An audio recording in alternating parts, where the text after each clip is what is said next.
Baik, bismillah. Assalamualaikum warahmatullahi wabarakatuh. Alhamdulillah, wassalatu wassalamu ala rasulillah, wa ala alihi wa ashabihi wa mawala mabad. Nah, anakku sekalian, kita lanjutkan kembali ya materi kita untuk pelajaran pada pagi ini.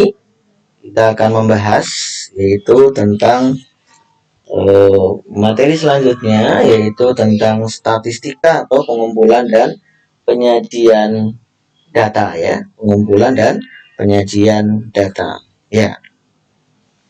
Analoginya misalkan anak-anak sekalian pengen buat kue misalkan ya, pengen buat kue kemudian menghitung kebutuhan tepung di mungkin bulan Januari, bulan Februari berapa kilo, bulan Maret berapa kilo, bulan April berapa kilo dan seterusnya. Atau misalkan sekolah ingin membuat atau mendata nama-nama siswa tentang apa? Tentang berat badannya atau tentang usianya. Nah, itu kan perlu mengumpulkan data, ya. Perlu mengumpulkan data. Nah, bagaimana cara mengumpulkan data? Cara mengumpulkan data itu ada beberapa cara ya. Ada dengan cara langsung dan tidak langsung. Dan langsung dengan cara wawancara atau tes misalkan. Nilai ulangan matematika siswa kelas 4 atau kelas 5 sekian sekian sekian, si A dapat 70, si B dapat 80, si C dapat 90 dan seterusnya. Atau mungkin dengan angket ya, angket itu mengisi ya, isian singkat ya. Nah, ini adalah cara-cara dalam mengumpulkan data. Nah, terus bagaimana cara menyajikan data? Cara menyajikan data banyak ya caranya, nanti kita akan bahas di sini ya. Baik, lanjut ya. Nah, tujuan pembelajaran kita ya, yang pertama adalah setelah belajar materi ini, kalian semua diharapkan mampu mengumpulkan data. Mengumpulkan data. Bagaimana cara mengumpulkan data itu ya? Tadi dengan cara apa tadi? Mungkin angket, mungkin wawancara, mungkin tes, isian singkat dan sebagainya. Yang kedua, mampu menyajikan data dalam bentuk tabel ya, dalam bentuk tabel. Karena kalau datanya banyak, kita sajikan berjejeran kan nanti bingung cara bacanya. Nah, tentu disajikan lebih sederhana dalam bentuk tabel. Nah, kemudian mampu menyajikan data dalam bentuk diagram batang. Jadi fokus kita dalam pertemuan kali ini adalah menyajikan dalam bentuk tabel dan diagram batang. Walaupun ada juga bentuk lain ya. Diagram batang disebut juga dengan histogram, ada diagram garis yang disebut dengan apa? Poligon, ada piktogram, diagram gambar, dan ada diagram lingkaran. Tapi yang kita fokus adalah tabel dan diagram batang untuk kesempatan kali ini. Kemudian mampu membaca data dalam bentuk tabel, diagram batang, tabel dan diagram batang. Ini tujuan pembelajaran kita ya. Baik, kita lanjut ya. Nah, untuk peta konsep pembelajaran kita tadi sudah dijelaskan di awal. Jadi bagaimana kita mengumpulkan data dengan langsung atau dengan lembar isian atau angket, menyajikan data dalam bentuk tabel dan diagram batang. Ini yang akan kita bahas pada kesempatan kali ini secara singkat ya, garis besarnya. Baik, bagaimana cara membuat tabel sekarang?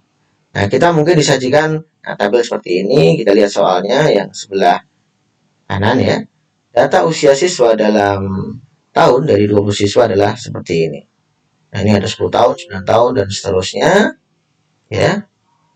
Kemudian, bagaimana cara membuat tabel frekuensi ya? Bagaimana cara membuat tabel frekuensinya? Ya. Nah, usia siswa. Ini kan usia siswa 9, 10, 11, 12 kita urutkan. Lurus ini adalah garis-garis yang kita buat untuk mempermudah dalam penghitungan. Misalnya 9-nya ada berapa nih? 1, 2, 3, 4, 5, 6, 7. Ada 7 garis. Kemudian ini baru dibuat banyak siswa ada 7. Nah, kemudian 10-nya ada 10, 1, 2, 3, 4, 5, 6, 7, 8. Ada 8. Nah, terus ini untuk mempermudah saja. Kalau datanya sedikit mungkin tidak masalah ya. Kalau datanya banyak mungkin di tengah perjalanan lupa, makanya kita manfaatkan terus itu. Ini 1, ini 10, ini 1, 10 lagi garis lagi, 10 lagi garis lagi, 10 lagi, garis lagi, dan seterusnya, gitu ya. Nanti setelah mendapatkan banyak siswa, jadi sudah terbentuk tabelnya seperti ini, usia siswa dan banyak siswa. Ini nggak pakai tulus sebenarnya nggak apa-apa. Tulus hanya mempermudah saja dalam pembuatan tabel. Baik. Nah sekarang membuat diagram batang ya. Nah dari tabel yang kita buat tadi ya, ada usia siswa, banyak siswa tadi, kita buat garis yang vertikal dan horizontal. Yang horizontal itu usianya ya, usia siswa, kemudian yang vertikal itu banyaknya siswa. Jadi misalkan usia siswanya ada 9, 10, 11, 12. Yang 9 ada 7 siswa ya.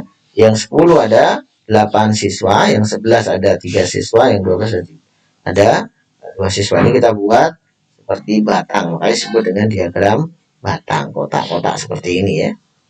Baik, mudah-mudahan dipahami ya. Dan cara membuat tabel, cara membaca tabel ya. Di sini disajikan tabel. Tabelnya seperti ini. Nama Olivia, Dian, Lutfi, Rizky, Selis, Mah, Fitra ya. Berat badannya sekian ya, 25, 27. Kemudian pertanyaannya dari tabel itu tentukan siswa yang paling ringan. Nah, paling ringan kita lihat, ini paling ringan siapa ini? Nah, ada yang paling ringan itu adalah yang berat badannya 24. Itu siapa? Fitra. Jadi kita tulis yang paling ringan adalah Fitra. Kemudian yang paling berat itu 30 berarti Rizky. Ya, betul. Kemudian yang ketiga siapa yang punya berat badan sama? Di sini ada Olivia dan Sally, ada 25 ya.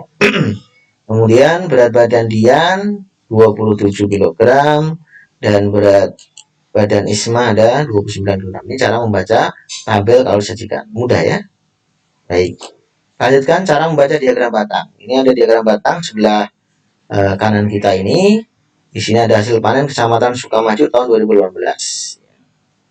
Ini ada Desa Sukamakmur, Sukajaya, Sukacari, Sukatani, Suka-Suka dan sebagainya. Ya.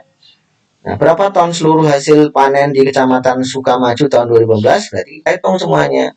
Sukamakmurnya ada 200, Sukajayanya ada 100, Sukasarinya ada 400 dan Sukataninya ada 600. Kita total menjadi 1.300. Hasil panen manakah yang paling banyak? Yang tentu yang paling tinggi ya, yang paling tinggi batangnya 600 ini Desa Sukatani.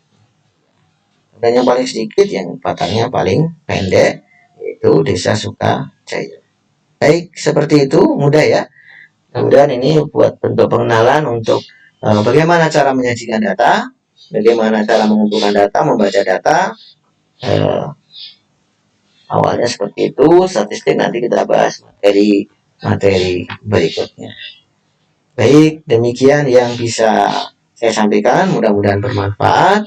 Kita tutup pertemuan kita pada kesempatan kali ini dengan doa kafaratul majelis. Subhanakallahumma wa bihamdik, asyhadu an la ilaha illa anta, astaghfiruka wa atubu ilaik. Assalamualaikum warahmatullahi wabarakatuh.